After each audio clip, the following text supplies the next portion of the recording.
La Chine répond enfin. Pourquoi ces voitures sont-elles prêtes pour l'Europe? On a longtemps présenté l'arrivée des voitures chinoises en Europe comme un pari risqué, presque comme un grand saut dans l'inconnu. Mais si je te disais que l'Europe n'est pas un test, ni un terrain d'expérimentation, mais simplement la dernière étape d'un parcours déjà éprouvé. Pose-toi la question une seconde.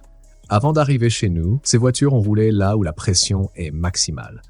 En Chine, des marques comme BYD, XPeng ou Geely circulent par millions chaque jour dans des mégapoles saturés, avec des embouteillages constants, une recharge intensive et une utilisation bien plus sévère que ce que connaît un automobiliste européen moyen. Ce ne sont pas des prototypes, ce sont des voitures du quotidien, utilisées sans ménagement, et c'est précisément là que leur fiabilité se construit. Puis, elles sont sorties de Chine. En Norvège, elles ont affronté ce que beaucoup considéraient comme leur point faible. Le froid extrême, la neige, le verglas, la perte d'autonomie réelle en conditions hivernales.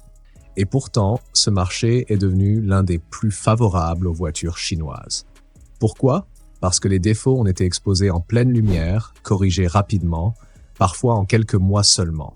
Gestion thermique des batteries améliorée, logiciel mis à jour à distance, moteur plus efficient. Est-ce que tu vois beaucoup de constructeurs européens capables de corriger aussi vite? Ensuite, direction l'Australie. Là-bas, c'est l'exact opposé. Chaleur extrême, longue distance, route abîmée, usage intensif sur des milliers de kilomètres. Les batteries surchauffent, les suspensions souffrent, l'électronique est poussée à bout. Et pourtant, ces modèles ont encaissé. Ils ont appris, ils ont évolué. Ce n'est pas un hasard si les versions européennes sont souvent des versions améliorées, renforcées, mieux finies. Alors quand certains disent aujourd'hui que l'Europe doit se méfier, la vraie question est plutôt celle-ci. Et si tous les problèmes que l'Europe redoute avaient déjà été rencontrés, analysés et corrigés ailleurs? Ce que tu vois arriver en 2026 sur nos routes, ce ne sont pas des voitures en rodage. Ce sont des modèles passés par les conditions les plus dures du monde réel. Et ça change complètement la perspective, non? Les garanties là où la Chine frappe fort. En Europe, quand un constructeur annonce 8 ans de garantie batterie, on entend surtout une promesse marketing. Mais la vraie question n'est pas combien d'années sont affichées, c'est pourquoi elles le sont. Une marque qui doute de sa technologie ne s'engage jamais sur 8 ans. Jamais. Et pourtant, BYD, XPeng, Zeekr et d'autres l'ont fait, sans trembler. Pas pour impressionner Bruxelles, pas pour rassurer artificiellement le client européen, mais parce qu'ils ont déjà le recul que beaucoup n'ont pas. Ces marques ne parlent pas sur la base de prototypes ou de séries limitées. Elles s'appuient sur des centaines de milliers de batteries déjà en circulation, testées dans des conditions réelles, parfois extrêmes, sur des flottes professionnelles, des taxis, des VTC, des véhicules d'entreprise qui roulent toute la journée. Pas des voitures vitrines, pas des modèles de salon, mais des véhicules utilisés sans ménagement. Et quand tu accumules ce niveau de données, la garantie n'est plus un pari. C'est une conséquence logique. Et surtout, la différence ne s'arrête pas à la durée. Quand un problème est détecté, la réaction est immédiate. Mise à jour à distance, optimisation logicielle, ajustement de la gestion thermique ou de la recharge, parfois avant même que le conducteur ne s'en rende compte. Pas besoin de courrier recommandé, pas d'attente de 6 mois pour un rappel officiel, pas de passage obligé en concession pour corriger une ligne de code. Tout se fait en silence, en arrière-plan, comme sur un smartphone. C'est là que le fossé se creuse. Pendant que certains constructeurs européens continuent de traiter la voiture électrique comme un produit figé, les marques chinoises la considèrent comme un système vivant qui évolue avec le temps. Et dis-moi honnêtement, en 2026, quand tu investis plusieurs dizaines de milliers d'euros, tu préfères une promesse floue ou une technologie déjà éprouvée par des millions de kilomètres réels? Prenons des cas précis, réels, vérifiables. XPeng G6. À son lancement, certains utilisateurs ont effectivement remonté des bugs logiciels. Oui, c'est vrai, interface parfois lente, aide à la conduite perfectible, comportement électronique pas toujours cohérent. Et c'est précisément là que la différence apparaît. Pas de déni, pas de communication floue, une mise à jour à distance, puis une autre, puis une troisième. En quelques semaines, le comportement de la voiture change radicalement. Direction plus naturelle, aide plus fluide, gestion de la batterie plus intelligente. Aujourd'hui, on parle du même modèle, de la même voiture, mais l'expérience n'a plus rien à voir. Ce n'est pas un simple correctif, c'est une évolution continue, exactement comme un smartphone qui s'améliore avec le temps. Pose-toi la question. Combien de modèles européens peuvent en dire autant sans repasser par la concession? Autre exemple frappant, la Zeekr 001.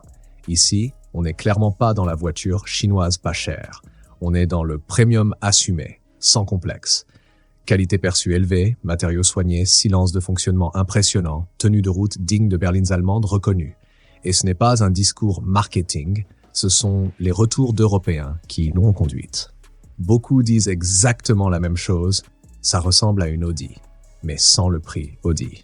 Et c'est là que Zeekr frappe fort. En 2026, une Zeekr 001 bien équipée s'affiche autour de 60 000 €. En face, à équipement équivalent, une allemande comparable dépasse sans forcer les 75 000 €. Sur la route, le constat est troublant. Même sensation de solidité, même confort sur autoroute. Parfois même un silence de roulage supérieur. La différence, elle ne se joue plus sur la qualité perçue. Elle se joue sur l'approche technologique, clairement plus moderne côté Zeekr. Et forcément, une question commence à s'imposer dans la tête de certains acheteurs. Pourquoi continuer à payer plus cher pour une image quand la réalité sur la route raconte déjà une autre histoire? Les retours du terrain, le vrai cœur du sujet. Ce qui rassure vraiment, ce ne sont pas les brochures brillantes ni les discours bien rodés des services marketing. Ce sont les usages réels, le terrain, la vraie vie. Et c'est précisément là que les voitures chinoises ont pris une longueur d'avance. Regarde les taxis BYD dans les grandes villes. Ils roulent toute la journée, parfois plus de 300 km par jour, enchaînent les recharges rapides, les démarrages à froid, les arrêts fréquents, sans ménagement. Ce sont des véhicules soumis à une pression constante. Et pourtant, ils tiennent. Batterie stable, moteur endurant, coût d'entretien maîtrisé. Quand un taxi choisit un modèle, ce n'est jamais par idéologie, c'est par survie économique. Et ça parle plus que n'importe quelle publicité. Regarde ensuite la Norvège. Des familles qui passent l'hiver entier en voiture électrique chinoise, sans drame, sans panne généralisée, sans angoisse permanente liée à l'autonomie. Froid intense, route enneigée, trajets quotidiens, vacances, week-ends, tout ce que redoutent encore certains conducteurs européens. Et pourtant, ces voitures font le job. Chauffage efficace, batterie mieux gérée, planification intelligente des recharges. Résultat, les utilisateurs ne passent pas leur temps à calculer. Ils roulent, tout simplement. Et c'est peut-être ça le point le plus important. Les conducteurs ne se posent plus de questions. Ils rechargent, roulent, repartent. Pas de stress particulier, pas de sensation de technologie fragile, pas l'impression de servir de cobaye. La voiture devient un outil normal, fiable, prévisible. Et quand une voiture électrique atteint ce niveau de banalité, c'est souvent le signe qu'elle a atteint une vraie maturité. Dis-moi honnêtement, en 2026, qu'est-ce que tu demandes de plus à une voiture que de t'emmener d'un point A à un point B, sans surprise et sans inquiétude? Problème, oui, mais regardons les solutions. C'est un point essentiel et il faut être clair. Jamais nier les problèmes, toujours les remettre dans leur contexte. Oui, le réseau européen des marques chinoises est encore en construction. Les concessions ne sont pas aussi nombreuses que celles de Renault, Peugeot ou Volkswagen, et certains acheteurs hésitent encore à cause de ça. C'est un fait. Mais la vraie question n'est pas seulement où se trouve l'atelier, c'est à quelle fréquence tu en as réellement besoin. Et sur ce point, les voitures électriques chinoises affichent un avantage structurel. Elles tombent moins souvent en panne mécanique. Pourquoi? Parce qu'il y a moins de pièces mobiles. Pas de boîte de vitesse complexe, pas d'embrayage, pas de turbo, pas d'échappement, moins de contraintes mécaniques, moins d'usure, moins de passages en atelier. C'est simple, plus la mécanique disparaît, plus la fiabilité progresse. Et ce qui reste, c'est le logiciel. Or, le logiciel, contrairement à une pièce physique, ne nécessite pas forcément une intervention sur place.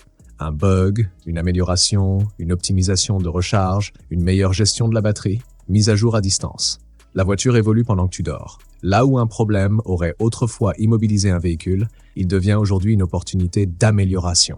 Et c'est exactement pour ça que beaucoup d'utilisateurs parlent d'une force déguisée. Le défaut n'est plus une fatalité, il devient un levier de progression. En 2026, quand tu regardes la réalité de l'usage, cette approche change complètement la façon de juger la fiabilité. Tu ne trouves pas? La Chine ne demande plus la permission. Elle n'arrive pas avec des promesses floues ou des concepts futuristes, mais avec des voitures déjà testées, déjà corrigées, déjà améliorées par des millions de kilomètres réels. Ce qui débarque en Europe en 2026, ce ne sont pas des paris, ce sont des produits aboutis, pensés pour un usage quotidien moderne, connecté, efficace. Soyons honnêtes, ce n'est pas pour tout le monde. Ceux qui cherchent uniquement un badge, une tradition ou une habitude ne seront peut-être pas convaincus. Mais pour ceux qui veulent plus de technologie au même prix, plus d'équipements de série, plus d'autonomie réelle, plus de mise à jour et surtout plus de valeur pour leur argent, le message est limpide. Les voitures chinoises répondent exactement à cette attente. Et c'est pour ça qu'elles séduisent autant de créateurs, de testeurs et de youtubeurs français qui y voient enfin des alternatives crédibles aux modèles européens et américains. La dynamique est lancée, les modèles arrivent, les prix sont agressifs, les prestations sont là, la Chine est prête. La vraie question désormais, ce n'est plus de savoir si ces voitures peuvent réussir en Europe. La vraie question, c'est celle-ci. L'Europe est-elle prête à accepter que l'automobile a changé de centre de gravité ?